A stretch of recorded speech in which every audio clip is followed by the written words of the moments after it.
আমার নানির হাতের এই ডিম রান্নাটা আমি আগে খেতাম। তো নানি এখন বেঁচে নেই। যখন তিনি বেঁচে ছিলেন তখন প্রায় এই ডিমটা এভাবে রান্না করে খাওয়া হতো। যখন আমার মনে ওঠে তখন আমি ঠিক এভাবেই রান্না করে খাই।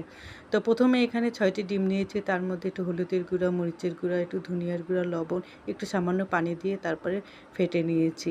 ফেটে নেওয়ার পরে তারপরে একদম পুডিংয়ের মতো সেদ্ধ করে নিয়েছি। সেদ্ধ করার পর দেখেন এখানে কিন্তু আমার একটু ভুল হয়ে গেছে। কারণ বাটিতে আমার একটু তেল মাখানোর দরকার ছিল কিন্তু মনে ছিল না বিধায় মাখিনি। তার জন্য ডিমটা ভালো মতো আরকি বের হয়ে আসেনি। তো কেটে, কেটে আমার সবগুলো টুকরা উঠিয়ে নিতে হয়েছে। তো এখানে একটি কড়াইতে তেল গরম করে তার মধ্যে তেজপাতা, পেঁয়াজ বাটা, আদা বাটা, রসুন বাটা, জিরা বাটা এগুলো ভালো করে দিয়ে তারপর হলুদের গুঁড়া, মরিচের গুঁড়া, ধনিয়ার গুঁড়া সব ধরনের মশলাই আরকি ভালো করে কষিয়ে তারপর ডিম ডিমের টুকরাগুলো ভালো করে কষিয়ে তারপর পানি দিয়ে ঢেকে, ঢেকে একটু পরে, পরে নাড়া দিয়ে তারপরে এই ডিমটা আমি রান্না করেছি। খেতে কিন্তু সেদিন খুবই অসাধারণ ছিল। একদম মাংসের